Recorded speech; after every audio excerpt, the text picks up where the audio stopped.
Hello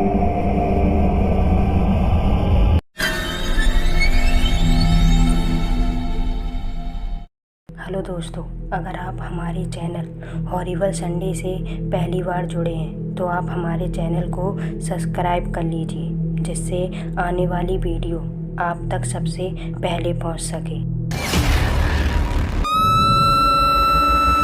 थोड़ी ही देर में कृतिका हवेली पहुंच गई और उसने बाबा द्वारा दिया गया धागा एक एक सबको दे दिया और कहा, अब सब अपने कमरे में जा सकते हैं। सब अपने कमरे की तरफ जा ही रहे थे कि इतने में प्रीति पास रखी टेबल से टकराकर गिर पड़ी। इसी बीच उसके हाथ में बंधा धागा छूट गया।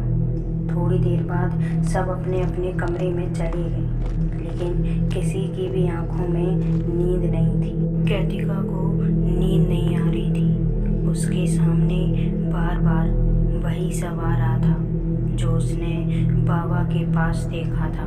कृतिका सोच रही थी आखिर वो लड़की कौन थी और इस हवेली में और कितने राज छुपे हैं। तभी कृतिका को अचानक याद आया कि उस दिन उस आत्मा ने भी किसी सिया का नाम लिखा था।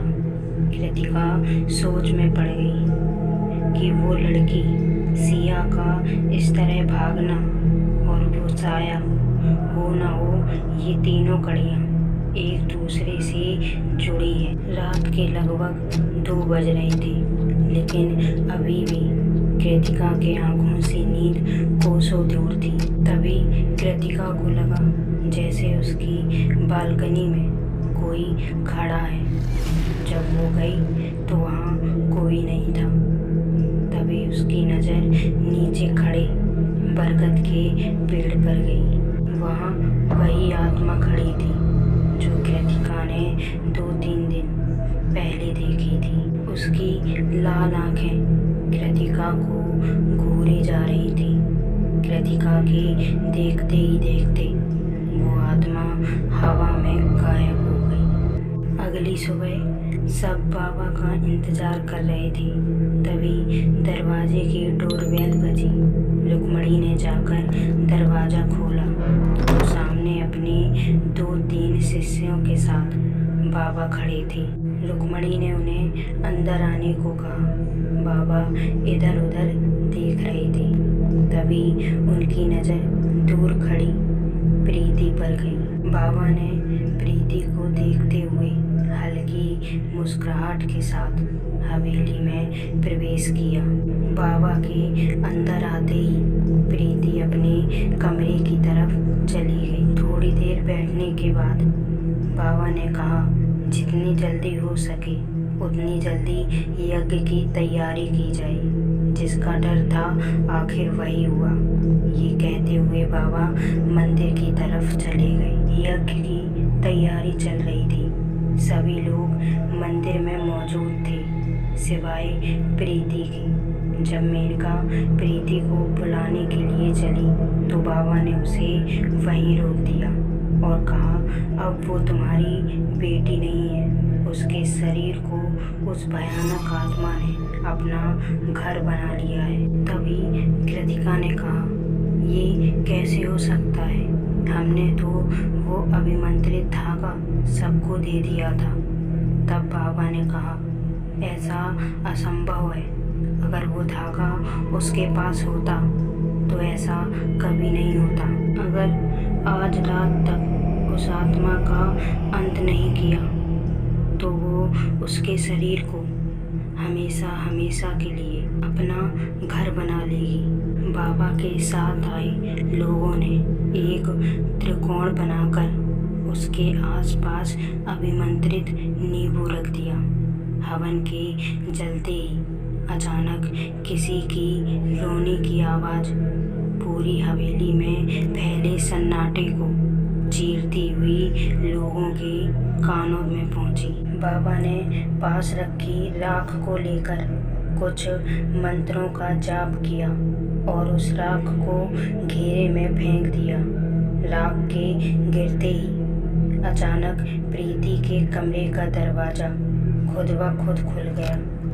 उसके बाद जो हुआ उसे देखकर सबका दिल दहल गया। प्रीति अपने हाथ पैरों से चलती हुई सीढ़ियों की तरफ घसीटते हुए आ रही थी। उसके हाथों पर किसी के खरोंचने के निशान थे। उसका पूरा शरीर काला पड़ चुका था। प्रीति उसी घेरे में आकर बैठकर हंसने लगी और उसने डरावनी आवाज में बाबा से कहा कि तू मेरा कुछ नहीं कर सकता। इतने में बाबा ने भस्म लेकर उसके ऊपर फेंक दी। प्रीति की चीख ने पूरी हवेली को हिला दिया। तब बाबा ने उससे पूछा कि वो कौन है, आखिर वो यहाँ क्यों आई है। इन सब सवालों को सुनकर वो एकदम शांत हो गई। थोड़ी देर तक कुछ न बोलने पर बाबा ने उसके ऊपर गंगा जल छिड़क दिया। उसने अपनी दर्दनाक चीख के साथ कहा, सिया हूँ मैं। ये सुनकर युवराज के पैरों तले जमीन खिसक गई। सब हैरान थे। आखिर 7 साल पहले जो लड़की भाग गई थी वो आज इस हाल में कैसे। मार दिया मुझे। आखिर क्या बिगाड़ा था मैंने उनका।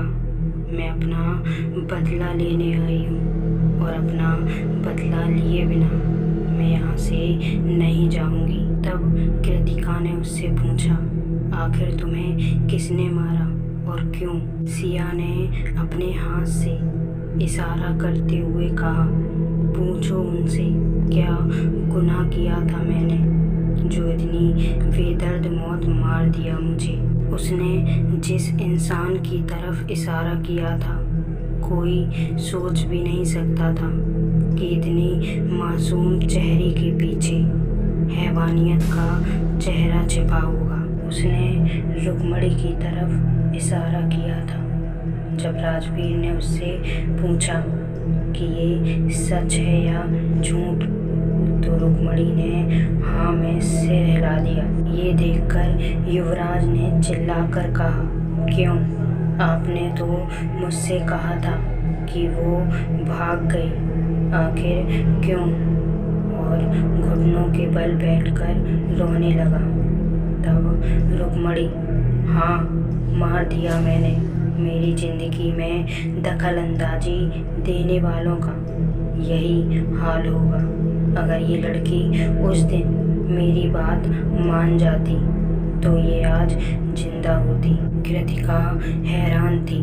उसने पहले जिस रुक्मणी को देखा था उसका एक भी गुण इस रुक्मणी से नहीं मिल रहा था। लेकिन सच में रुक्मणी का असली चेहरा यही था। दरअसल ये हवेली युवराज की पत्नी के नाम थी और हम दोनों इस हवेली को अपने नाम करवाना चाहते थे। तब राजवीर ने बीच में टोकते हुए कहा, हम दोनों, और कौन तुम्हारे साथ शामिल था इस गुनाह में। रुक्मणी ने कहा, मैं और जसवंत इस हवेली को हासिल करना चाहते थे। हम दोनों ने एक प्लान बनाया कि सिया से इस हवेली को हासिल करके उसे ख़त्म कर देंगे और युवराज को भी मार देंगे। लेकिन पता नहीं हमारा ये प्लान सिया को कैसे पता चल गया। वो आप लोगों को ये सब बताने जा रही थी। हमने उसे बहुत रोका लेकिन वो नहीं मानी, तो हम लोगों ने उसे मिलकर मार दिया। फिर हमने सिया की लाश को रामू के हवाले कर दिया और कहा कि वो उसे ऐसी जगह दफनाए जहाँ किसी की नज़र ना पड़े। रामू वही नौकर था जिसकी कुछ दिन पहले मौत हुई थी। मैं आपको अपनी माँ मानती थी। ये कहते हुए कृतिका फूट फूट कर रोने लगी। आखिर एक माँ होकर अपने बेटे को मारने की बात आपके मुंह से कैसे निकली। क्या सिया को मारते वक्त आपके हाथ नहीं कांपे। क्या आपकी ममता अंदर से बिल्कुल मर चुकी थी सिर्फ दौलत के लिए। आपने अपनी ममता को इस कदर मार दिया था कि आपने ये भी नहीं सोचा कि इस गुनाह का अंजाम क्या होगा। माँ होती तो ममता होती ना।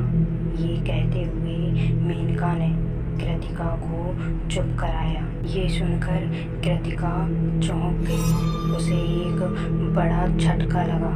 तो दोस्तों, आपको क्या लगता है, आखिर कौन है युवराज की असली माँ?